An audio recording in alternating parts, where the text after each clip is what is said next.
masa Nabi Muhammad sallallahu alaihi wasallam Isra Mi'raj, Nabi tengok ada pokok kayu hijau kat bawah. Nabi tanya Jibril, "Ya, itu pokok kayu hijau apa?"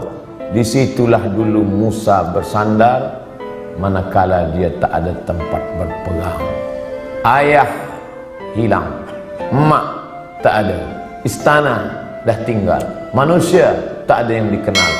Kadang dalam hidup ni begitu. Allah buat kita hilang pegangan supaya apa? Supaya kita hanya bergantung kepada tali Allah bihablillah. Makanya jangan suuzon pada Allah. Puan mungkin sekarang bergantung pada suami, tak lama selepas tu mati laki. Kenapa laki aku yang mati? Kenapa tak laki dia? Aku sembahyang, aku baca Quran, aku baca Yasin, aku ikut tazkirah. Husnuzon pada Allah. Inna husni zanni abdi bi. Aku menurut prasangka hamba kepada aku.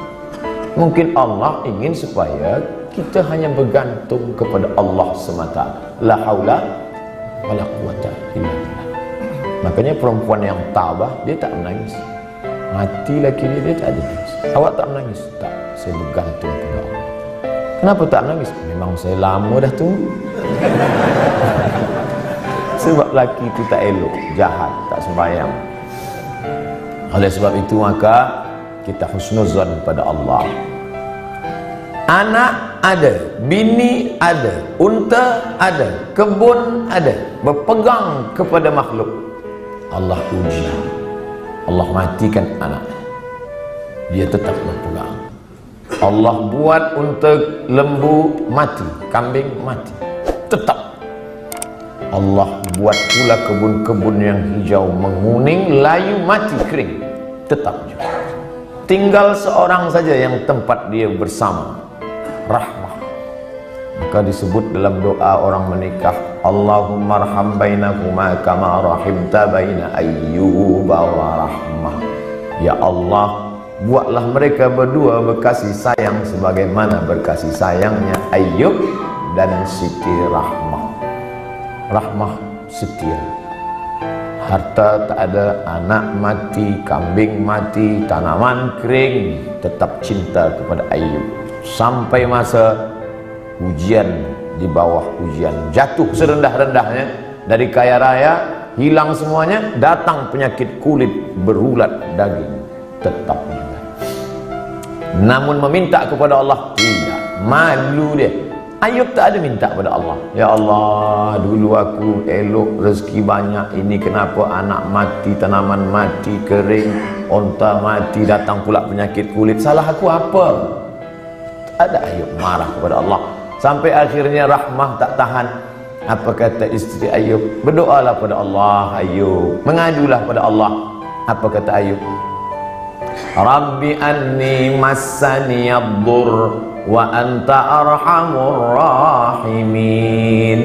Rabbi, ya Allah, anni, sesungguhnya aku, massani ad-dur, terkena penyakit, wa anta arhamur rahimin, engkau maha sayang di antara yang penyayang. Tak ada dia mengadu, dia tak ada minta, dia hanya bercakap saja, ya Allah, aku kena penyakit. Tak ada dia minta, ya Allah, sehatkanlah aku dah tak tahan lagi dah. Dia hanya berkata, aku kena penyakit dan engkau maha sayang di antara yang sayang.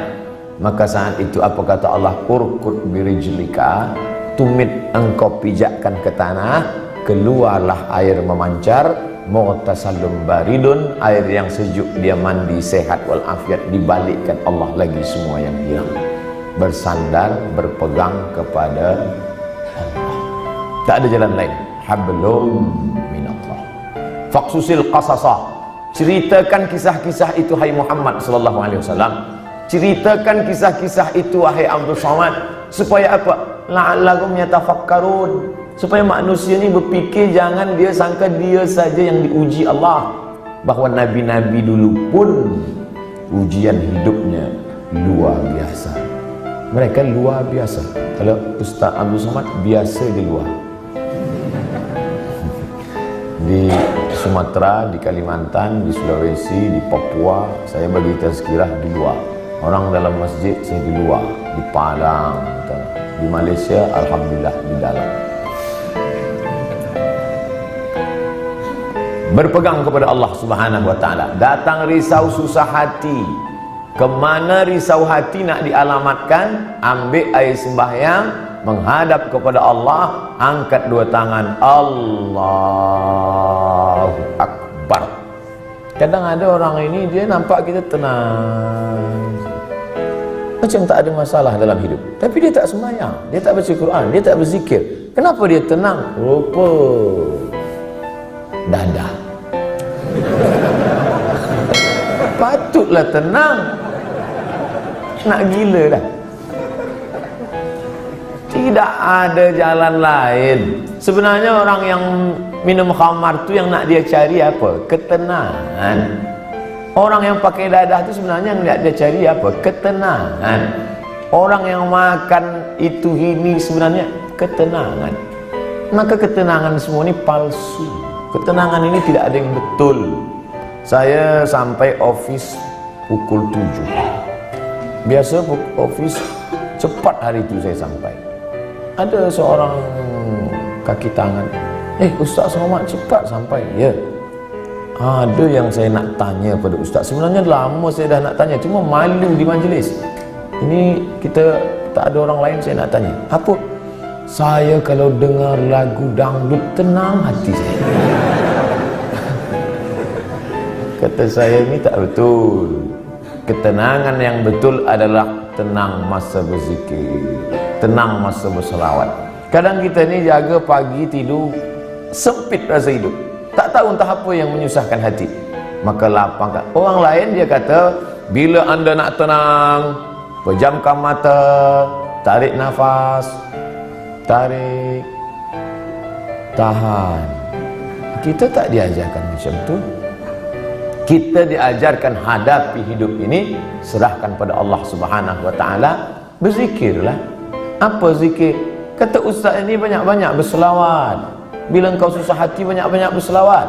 Allahumma salli ala sayyidina Muhammad wa ala ali Muhammad. Allahumma salli ala sayyidina Muhammad wa ala ali Muhammad. Allahumma salli ala sayyidina Muhammad. Kata ustaz ini pula, banyak-banyak berzikir. Afdhalul zikri fa'lam annahu la ilaha illallah. Kata ustaz ini pula, yang paling elok tu tasbih. Subhanallah bihamdihi, subhanallahil azim, subhanallah. Jadi awak amalkan yang mana? Itulah ustaz. Sampai hari ini satu pun saya tak amalkan. Habib ini cakap banyak selawat, ustaz ni cakap banyak zikir tahlil. Ustaz, pilihlah. La ilaha illallah 1000 elok, selawat 1000 elok, istighfar 1000 elok. Malulah mana-mana nak bawa tasbih. Tak usah pakai tasbih, pakai tangan. Subhanallah, Allah, Allahumma salli ala sayyidina. 3 kali pergi umrah, 3 bawa tasbih balik, 3-3-nya tergantung di kereta. Patutlah kereta tu yang tenang. Yang punya kereta risau. Kita berzikir supaya Allah turunkan ketenangan. Letak tenang tu di mana? Di hati. Yang punya hati ni siapa? Allah. Yang menurunkan ketenangan dalam hati siapa? Wallazi anzalas sakinata. Allah yang menurunkan ketenangan fi qulubil mu'minin, ke dalam hati orang yang beriman. Kadang hati itu macam kopi yang dikacau, kacau balau. Tapi kemudian manakala kita berzikir, terasa dia tenang, tenang. Pagi nak pergi ke office, Allahumma salli ala sayyidina Muhammad, Allahumma salli ala sayyidina Muhammad, Allahumma salli. Baca dapat dari rumah, makin jam makin banyak. Kalau kita marah, mengamuk, apakah jam itu berjalan? Tidak. Oh, ngamuk macam apa ni? Bukan dia bergerak. Kalaulah kita mengamuk dia bergerak, tentu kita mengamuk, kejap mengamuk, kejap mengamuk.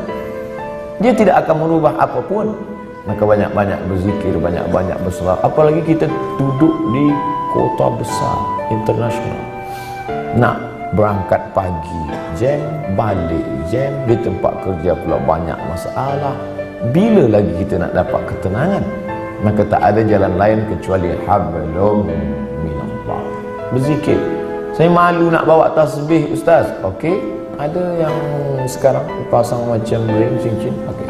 Subhanallah, subhanallah, subhanallah. Tenang, terasa tenang. Subhanallah, subhanallah. Dapat 100. Subhanallah. Dapat 200. Dapat 1000, ambil gambar.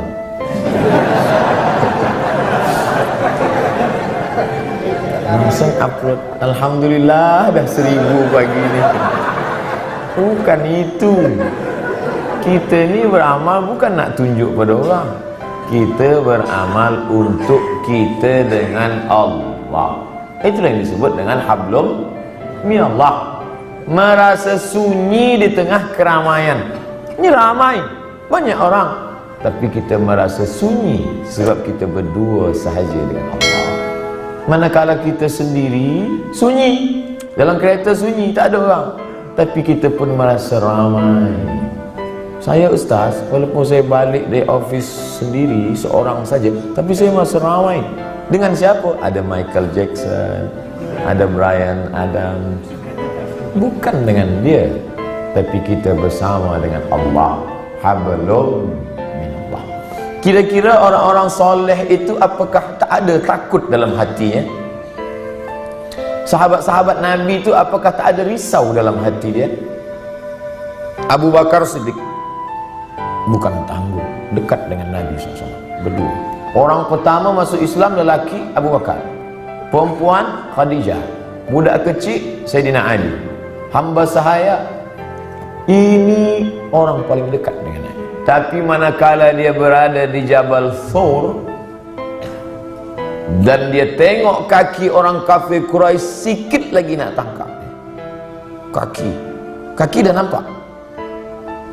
Dan orang kafir Quraisy maaf cakap, terkencing. Dia kepala dia tengok ke atas, maka tak nampak. Andai dia tengok ke bawah, dia nampak Abu Bakar. Waktu itu Abu Bakar dah takut. Apa kata Nabi SAW? La tahzan, innallaha ma'ana. La tahzan, jangan cemas, jangan takut, jangan sedih. La tahzan, don't be sad. Itulah yang jadi buku bestseller yang ditulis oleh Aid Al-Qarni dalam banyak bahasa, termasuk bahasa Melayu, bahasa Indonesia, ditulis asli original bahasa Arab. Jangan takut wahai Abu Bakar. Apa pelajaran yang dapat kita ambil daripada perjalanan Rasulullah SAW ini? Bahwa orang selevel Abu Bakar pun yang dijamin masuk surga, tetap dalam hatinya ada rasa takut, ada rasa cemas, ada rasa sedih, ada susah hati. Jadi kalau ada orang, aku selepas banyak berzikir ni memang tak ada takut lah. Awak tak usahlah dusta. Abu Bakar pun takut, apalagi awak abu-abu. Ustaz Somad ada rasa takut? Ada. Kenapa kita hilangkan itu dengan banyak berzikir, mengusir, menghalau dia dari hati kita? Inilah yang disebut dengan hablum minallah. Innallaha ma'ana. Abu Bakar jangan takut. Idhuma fil ghari, huma, mereka berdua, idhuma fil ghari, ketika mereka berdua berada di dalam gua, idh yaqulu li sahibihi, ketika ia berkata kepada sahabatnya, la tahzan, jangan takut, jangan khawatir, jangan cemas, jangan ngeri. Innallaha ma'ana, Allah bersama dengan kita. Itu juga yang terjadi pada Musa alaihissalam. Ketika Fir'aun mengejar dari belakang, di hadapan mereka Laut Merah. Maju ke hadapan, mati tenggelam Laut Merah. Balik ke belakang, akan ditangkap oleh Fir'aun beserta bala tenteranya. Kemana nak pergi? Apa kata orang Bani Israel? Inna lamudrakun. Musa, sekali ini kita memang mati Musa. Tengok dia ke belakang, tengok belakang Musa. Itu Fir'aun dah nak tangkap kita. Di hadapan kita pula Laut Merah. Inna lamudrakun, kita akan ditangkap. Apa kata Musa? Kalla, tidak. Inna ma'iya Rabbi, bersamaku ada Allah. Beza jawaban Musa dengan Muhammad sallallahu alaihi wasallam. Coba kita tengok bunyi. Kalau Muhammad SAW, innallaha ma'ana, Allah bersama kita. Kita ramai. Kalau Musa ada, inna ma'iya rabbi, bersamaku, aku saja, kamu tidak. Kenapa beza cakap Musa dengan cakap Muhammad SAW? Kerana sahabat Musa berbeza dengan sahabat Muhammad. Sahabat Muhammad ketakutan. Orang yang ketakutan, kita bagi dia semangat. Jangan takut, Allah bersama kita. Sedangkan sahabat Musa, mereka menakut-nakutkan saja. Musa, nampaknya tertangkaplah kita ni. Kira-kira sahabat Tuhan selama ni sahabat Musa ke sahabat Muhammad? Bila kawan kita itu ketakutan, pakai jawaban Muhammad SAW. Aku ni takut Ustaz, macam mana nanti bila aku ditangkap, dibunuh? La tahzan, jangan takut, innallaha ma'ana, Allah bersama kita. Tapi bila ada yang takut-takutkan saya, Ustaz, nanti Ustaz akan ditangkap, Ustaz akan dibunuh, Ustaz akan diculik, kalla, sekali-kali tidak. Inna ma'iya rabbi sayahdin, bersamaku ada Allah, bersama kamu tidak.